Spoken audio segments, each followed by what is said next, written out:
ഇപ്പോൾ നമ്മൾ നേരത്തെ പറഞ്ഞതുപോലെ ബംഗാൾ ഉൾക്കടലിന് മുകളിലായിട്ട് ഒഡീഷ ആന്ധ്രാപ്രദേശ് തീരത്ത് ഒരു ന്യൂനമർദ്ദം 19-ാം തീയതി രൂപപ്പെടുമെന്നും ആഗസ്റ്റ് 3 വരെ മഴയുടെ സാഹചര്യം ഉണ്ടാകുമെന്നും നേരത്തെ നമ്മൾ മുന്നറിയിപ്പ് നൽകിയിരുന്നു. ആ ന്യൂനമർദ്ദം ഇതിനകം ബംഗാൾ ഉൾക്കടലിൽ രൂപപ്പെട്ടു കഴിഞ്ഞു. പക്ഷേ നമുക്കതിനകത്ത് ഒരു പ്രയാസം കൂടി ഉണ്ടാകുന്നത് വടക്കൻ കേരളത്തിൻ്റെ തീരം മുതൽ തെക്കൻ ഗുജറാത്ത് തീരം വരെ പുതിയതായി ഒരു ന്യൂനമർദ്ദ പാത്തി കൂടി രൂപപ്പെട്ടിട്ടുണ്ട്. ഈ രണ്ട് പ്രശ്നങ്ങളുള്ളത് കൊണ്ട് ഓഗസ്റ്റ് 3 വരെ മഴയ്ക്കുള്ള സാധ്യതകളാണ് ഇപ്പോൾ കാണുന്നത്.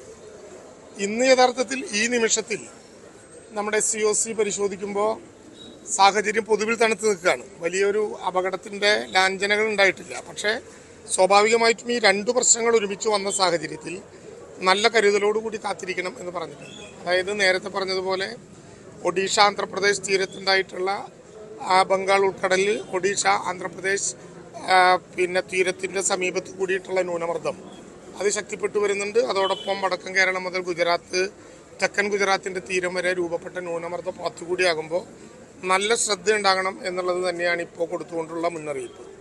12 മണിക്കൂറിനുള്ളിൽ ഈ ന്യൂനമർദ്ദം ശക്തി പ്രാപിച്ച് വടക്ക് പടിഞ്ഞാറ് ദിശയിൽ സഞ്ചരിച്ച് തീവ്ര ന്യൂനമർദ്ദമായിട്ട് മാറാനുള്ള സാധ്യതയും 24 മണിക്കൂറിനുള്ളിൽ ഒഡീഷ തീരത്ത് കരയിലേക്ക് അത് പ്രവേശിക്കാനുള്ള സാധ്യതയും പ്രവചിക്കുന്നുണ്ട്. സ്വാഭാവികമായിട്ടും നമ്മുടെ തീരപ്രദേശങ്ങൾ നല്ല ജാഗ്രത വേണം എന്നുള്ളത് തന്നെയാണ് ഇപ്പോൾ കൊടുത്തിട്ടുള്ള ഒരു പ്രധാനപ്പെട്ട കാര്യം. നമ്മുടെ ഇതുമായി ബന്ധപ്പെട്ട് നേരത്തെ നടത്തിയ കളക്ടർമാരുടെ യോഗത്തിന് പുറമെ എല്ലാ ദിവസവും രാവിലെ കളക്ടർമാരുമായി നേരിട്ട് ബന്ധപ്പെട്ട് അതത് ദിവസത്തെ പ്രവർത്തനങ്ങൾ വിലയിരുത്തുന്നുണ്ട്. അതിൻ്റെ പ്രത്യേക സംവിധാനവും നടക്കുന്നുണ്ട്. ഇവിടെ പറഞ്ഞതുപോലെ കർണാടകയിലെ ആംഗോളയിൽ വിനോദ് അർജുൻ എന്ന പേരായിട്ടുള്ളൊരു കോഴിക്കോട് സ്വദേശിയും അദ്ദേഹത്തിൻ്റെ 12 വീല് ലോറിയും തടിയും അപകടത്തിൽപ്പെട്ടു എന്നൊരു പ്രശ്നം ഇന്നലെ വൈകുന്നേരത്തോടു കൂടി നമ്മുടെ ശ്രദ്ധയിൽപ്പെടുത്താവുന്ന വിധത്തിൽ അറിയിച്ചു.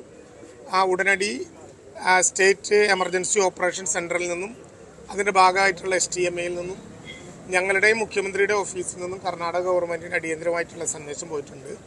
ഇന്ന് രാവിലെ ഞങ്ങൾ അവരുമായിട്ട് ബന്ധപ്പെട്ടിരുന്നു. തെരച്ചിൽ വേണ്ടത്ര വേഗതയിലാകുന്നില്ല എന്ന് അവരുടെ ബന്ധുക്കൾക്കും അവരുടെ യൂണിയൻകാർക്കുമുള്ള പരാതി ഞങ്ങൾ അവിടെ ശ്രദ്ധയിൽപ്പെടുത്തിയിട്ടുണ്ട്. ഏറ്റവും വേഗതയിൽ ആ പ്രവർത്തനങ്ങൾക്ക് നേതൃത്വം നൽകാം എന്നവരിപ്പോൾ സമ്മതിക്കുകയും ചെയ്തിട്ടുണ്ട്.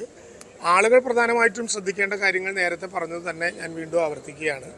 സ്വാഭാവികമായിട്ടും ഏതാണ്ട് മെയ് 4 മുതൽ ആരംഭിച്ചിട്ടുള്ള മഴ ഇടതടവില്ലാത്ത വിധത്തിൽ ഇങ്ങനെ പെയ്തുകൊണ്ടിരിക്കുന്നു എന്നുള്ളതുകൊണ്ട് കുന്നും മണ്ണുമൊക്കെ മലയുമൊക്കെ കുതിർന്നു നിൽക്കുന്ന ഒരു അന്തരീക്ഷം ഉണ്ട് എന്നുള്ളതുകൊണ്ട് മലയോരത്തുള്ള യാത്ര നല്ലതുപോലെ ശ്രദ്ധിക്കാനുള്ള സാഹചര്യം ഉണ്ടാകണം. അതുപോലെ തന്നെ അതുമായി ബന്ധപ്പെട്ട് യാത്ര ആവശ്യമെങ്കിൽ നിരോധിക്കാനും നിയന്ത്രിക്കാനുമുള്ള പവർ നമ്മൾ ജില്ലാ കളക്ടർമാർക്ക് നൽകിയിട്ടുണ്ട്. ജില്ലകളിലെ അടിയന്തരമായ പ്രവർത്തനങ്ങൾക്ക് പണമൊരു തടസ്സമാകരുത് എന്നുള്ളത് കൊണ്ട് തന്നെ 1 കോടി രൂപ വീതം എല്ലാ ജില്ലകൾക്കും അനുവദിച്ചിട്ടുണ്ട്. ദുരന്തബാധിതമായിട്ടുള്ള വില്ലേജുകൾക്ക് 25,000 രൂപ വരെ അനുവദിക്കാനുള്ള നിർദ്ദേശം ഇപ്പോൾ കൊടുത്തിട്ടുണ്ട്. എല്ലാ വകുപ്പുകളെയും കൂട്ടിയോജിപ്പിച്ചുകൊണ്ടുള്ള ദുരന്ത നിവാരണ പ്രവർത്തനങ്ങളും ദുരന്ത ലഘൂകരണ പ്രവർത്തനങ്ങളും നേരത്തെ തീരുമാനിച്ചനുസരിച്ച് മുന്നോട്ട് പോകും. STMAയുടെ സെക്രട്ടറി മെമ്പർ സെക്രട്ടറി ശേഖർ കുര്യാക്കോസിനെ ഇപ്പോൾ പ്രത്യേകമായിട്ട് അക്കാര്യത്തിൽ ചുമതലപ്പെടുത്തിയിട്ടുണ്ട്. വടക്കൻ ജില്ലകളിലെ ഒരു സാഹചര്യം ഇന്നലെയൊക്കെ വളരെയധികം വെള്ളക്കെട്ടൊക്കെ ഉണ്ടായിരുന്ന ഒരു സാഹചര്യമായിരുന്നു. അപ്പോൾ അവിടെ ഇനിയിപ്പോൾ എങ്ങനെയായിരിക്കും നേരത്തെ നൽകിയിട്ടുള്ള മുന്നറിയിപ്പ് അനുസരിച്ച് വടക്കൻ മലബാറിലും ഇടുക്കിയിലും ഈ ന്യൂനമർദ്ദത്തിൻ്റെ ഭാഗമായിട്ടുള്ള മഴ ഉണ്ടാകും എന്ന് കരുതിയിട്ടുണ്ട്. അതനുസരിച്ച് കൃത്യമായ മോണിറ്ററിംഗ് പോകുന്നുണ്ട്. വെള്ളം കൂടുതലുണ്ടാകുന്നു എന്നുള്ളതിൻ്റെ ഭാഗമായിട്ടുള്ള വെള്ളക്കെട്ടുകളല്ലാതെ അപകടം വേറെ അർത്ഥത്തിൽ വരാവുന്ന ഒരു സാഹചര്യം ഇപ്പോൾ കണ്ടിട്ടില്ല. പക്ഷേ നല്ല ജാഗ്രത വേണം. തുടർച്ചയായിട്ട് മഴ പെയ്യുന്നത് നിലവിൽ കാര്യങ്ങൾ നമ്മുടെ അണ്ടർ കൺട്രോളിലും വിലയിരുത്തലുമാണ്. ഇത് ഉണ്ടാകുമെന്ന് നേരത്തെ കരുതിയിട്ടുണ്ട്. അതനുസരിച്ചിട്ടുള്ള നിർദ്ദേശം കൊടുത്തിട്ടുണ്ട്.